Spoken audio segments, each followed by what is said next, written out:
Baik, selamat pagi. Izin perkenalkan saya Sonia Eka Octavia dari kelas AK303 akan mempresentasikan terkait penugasan saya di ujian tengah semester, khususnya mata kuliah digital marketing dengan judul penugasan analisis strategi digital marketing, khususnya Spotify dengan kerangka Sostek. Izin mempresentasikan.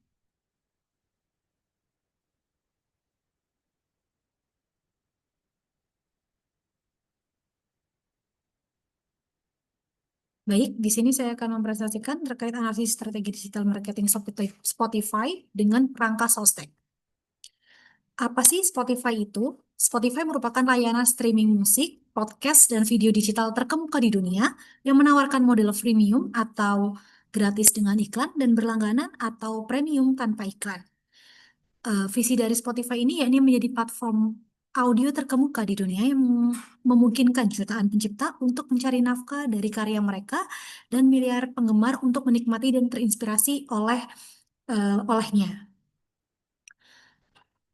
Kemudian nilai jual utama pada Spotify ini yakni akses instan ke jutaan lagu dan podcast yang bisa masyarakat umum akses di Spotify sendiri dan dipersonalisasi melalui fitur seperti Discover Weekly ataupun Wrapped yang sekarang lagi booming banget di Instagram khususnya di kalangan Gen Z.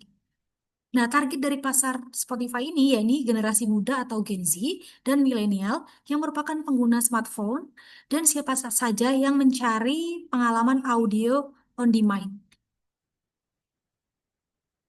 Kemudian alasan saya sendiri memilih Spotify, yakni karena Spotify merupakan contoh sempurna dari brand yang berbasis data yang menggunakan ekosistem digital secara maksimal untuk diakuisisi dan retensi seperti pemasaran data driven yang menggunakan big data pendengar untuk menciptakan produk marketing, misalnya playlist yang dipersonalisasi, yang sekaligus menjadi konten viral. Kemudian viral marketing, di mana kampanye Spotify Wrapped tahunan ini adalah mahakarya pemasaran digital yang mendorong jutaan pengguna untuk membagikan pengalaman brand secara organik di media sosial. Jadi beberapa waktu lalu kan booming ya untuk Spotify Wrapped yang biasanya di eh, story oleh generasi Gen Z melalui Instastory Instagram. Kemudian untuk model freemium yang efektif, yakni menggunakan digital marketing untuk konversi pengguna gratis menjadi pengguna berbayar. Kemudian dominasi ekosistem audio yang sukses berekspansi ke podcast dan mengintegrasikan iklan digital yang sangat tertarget dengan pengguna freemium. Jadi untuk menikmati itu tidak diperlukan biaya. Namun jika untuk pengguna yang ingin premium, maka ditarik biaya yang tidak terlalu tinggi. Jadi ini sangat menarik generasi Gen Z dan milenial. Kemudian alasan berdasarkan konsep SOSTEK. Yang pertama, S atau Situation Analysis. Ini analisis situasi karena pada pasar streaming audio global yang terus tumbuh bersaing ketat dari Apple Music, YouTube Music, dan Amazon Music, Spotify ini merupakan brand unggulan di antara semua kalangan. Kemudian untuk internal untuk kekuatan, yakni algoritma personalisasi yang superior atau Discover Weekly, Rapid, dan brand yang sangat kuat, terutama di kalangan Gen Z, basis data musik dan konten yang luas. Kemudian untuk eksternal, yakni pertumbuhan pasar podcast dan buku audio, kemudian ekspansi ke pasar baru yang diadopsi smartphone meningkat.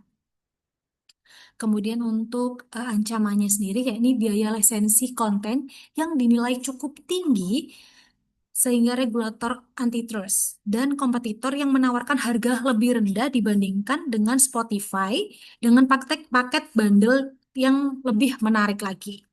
Untuk audiens, beragam dari casual listening hingga bermacam-macam audio yang ingin mendengarkan bukan hanya lagu namun podcast juga. Pemasaran juga harus menyesuaikan antara konversi freemium dengan ke premium dan menarik konten kreator. Kemudian yang kedua ya ini objektif atau tujuan. Tujuan digital marketing Spotify sendiri berfokus pada model AARR dan revenue R. Jadi A double dan R triple. Ya, ini apa sih itu? Acquisition, activation, retention, referral, dan revenue. Yang pertama, akuisisi. Ya, ini meningkatkan jumlah pengguna aktif bulanan secara global yang dimisalkan dengan X%. Kemudian aktivasi, ya ini memastikan pengguna baru menggunakan fitur personalisasi kunci, misalnya membuat satu playlist pribadi dalam minggu pertama. Jadi menargetkan pengguna baru untuk hal ini. Kemudian yang ketiga ada retensi dan revenue, ya ini meningkatkan konversi pengguna freemium menjadi premium sebesar sekian persen dan menurunkan churn rate premium. Kemudian yang keempat atau terakhir, ya ini rekomendasi untuk mencapai jumlah share konten dan playlist tahunan yang viral, misalnya melalui Spotify Wrapped tadi, yang kebanyakan Gen Z ini ngepost melalui Instastory biar viral. Terus kemudian untuk yang ketiga, ya ini strategi utama Spotify ini, ya ini eh, personalization as a service atau audio everywhere, yang mana merupakan pertama kayak seperti pemasaran berbasis data atau personalisasi yang menggunakan data pendengar untuk menciptakan playlist dan rekomendasi yang sangat akurat yang secara de facto menjadi konten yang membuat pengguna terus kembali atau ingin memutar kembali. Kemudian memanfaatkan budaya pop atau menempatkan diri di pusat percakapan budaya, misalnya membuat playlist untuk meme kayak seperti biasanya meme Spotify ini tersebar di Twitter dan TikTok kebanyakan, terus acara TV dan tren-tren yang viral. Kemudian untuk yang ketiga, ya ini ekosistem audio lengkap. Maaf, yang ketiga, ya ini strategi premium. Strategi premium ini, ya ini menawarkan nilai signifikan dalam versi gratis sambil memberikan alasan yang jelas dan mendesak untuk upgrade ke premium. Jadi fitur-fitur yang ditawarkan di premium ini sangat membuat pelanggan untuk tertarik untuk membayar lebih untuk mendapatkan eh, yang premium gitu. Terus yang keempat atau terakhir, ya ini ekosistem audio lengkap, yang mana menjadi platform one shot shoot untuk musik dan podcast yang meningkatkan nilai premium dan engagement time digital. Kemudian yang empat adalah taktik. Yang pertama, kampanye Spotify Wrapped atau pemasaran personalisasi data yang di shareable, konten meme, dan respon chat di Twitter dan Instagram yang untuk menjaga referensi budaya. Kita ketahui sendiri generasi Z atau Gen Z atau milenial ini sangat tipe yang ibaratnya sangat santai di media sosial dan suka berkomunikasi lewat komentar. Jadi Spotify ini memanfaatkan hal itu dengan meme dan komentar-komentar yang lucu di sosial media.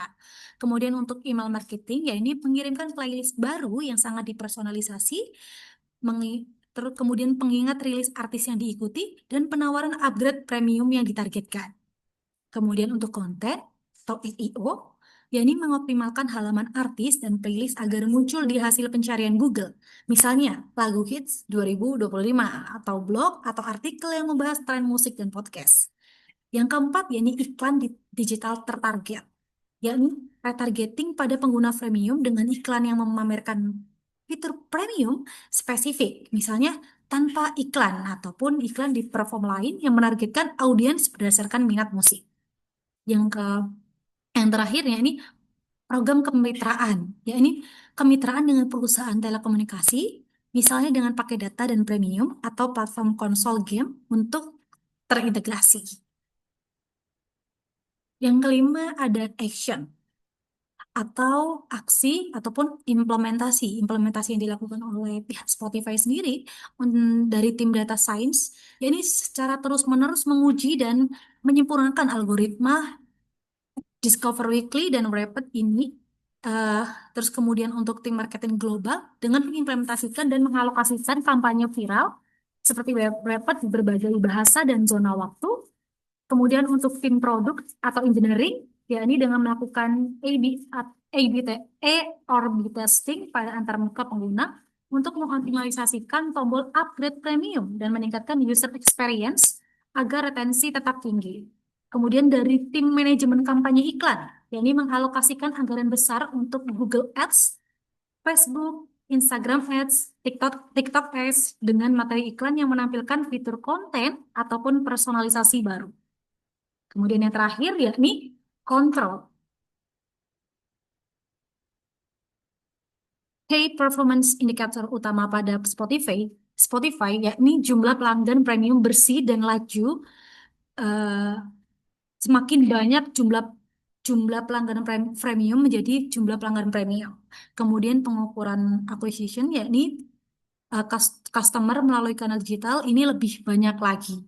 Kemudian untuk yang ketiga yakni pengukuran retention, di mana tingkat engagement dengan playlist dipersonalisasi.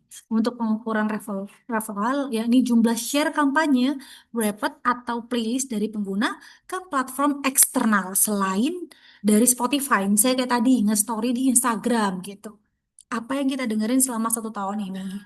Kemudian metodenya yakni menganalisis funnel conversion freemium ke premium dan melakukan survei digital, pengumpulan feedback langsung di aplikasi ataupun situs web. Jadi kita ketahui ya teman-teman, kalau misalnya Sostek sendiri ini merupakan situation, objektivitas, strategi, taktik, action, dan control.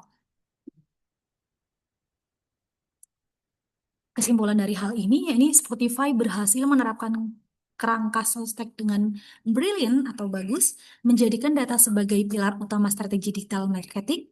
Dengan keunggulan kunci, strategi mereka berputar pada personalisasi, discover weekly, report, dan menggunakan fitur produk menjadi konten yang shareable dan alat retensi yang kuat. Siklus sostek efektif, yakni Spotify menggunakan hasil kontrol, misalnya dengan data preferensi lagu atau genre dari jutaan pengguna untuk menginformasikan kembali situasi analisis dan menciptakan kembali playlist atau konten promo atau yang kita sebut taktik tadi yang lebih relevan dan mengkonversi. Kemudian pemasaran yang autentik, yakni dengan kampanye rapid menggunakan pemasaran digital yang paling sukses dan memberdayakan pengguna untuk menjadi bagian dari brand Spotify dan membagikan secara sukarela.